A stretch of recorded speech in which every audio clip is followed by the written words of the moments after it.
Sentenze sul deserto al mar. Come i burlaz che si dischiadeni sul Negev, così lui al vento al deserto, di una tierra tremende. Una visione di ingrisularsi mi è stata pandude. Il rapinador al raffe e il fruciador al fische. Va su Elam, sì di le medie. O hai fatto cessare tutti i gemiz. Perché i miei rognons sono savoltati? Mi gaffin i dolori, stanche che de parturient.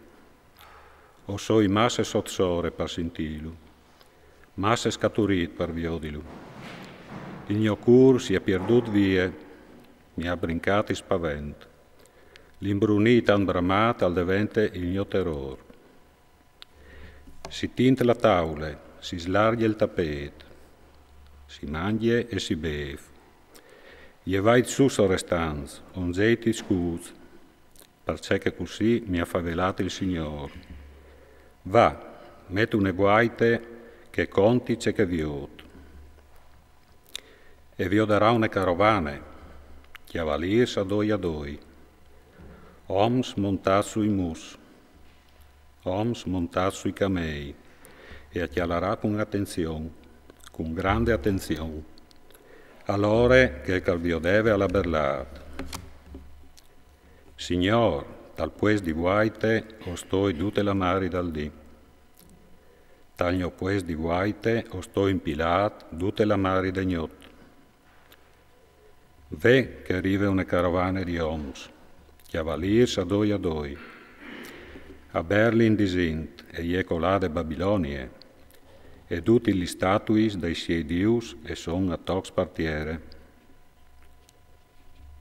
Popul gno, che tu hast erbiat e tibiat in teme arie. Ceco hai sin tu dal Signor de Schiris, dal Dio di Israel, dal contarai. Sentenze su Edom. Mi Berlin di Seir. Guaite, cegnovis via pegnot. Guaite, cegnovis via pegnot, e rispuinte la guaite. Al vendì e poi torna gnot. So voleis domandà, domandait, mendaisi e vignit. Sentenze sulla rabbia. Dal bosco de Pustote o passais la gnot, carovanis di Dedaniz.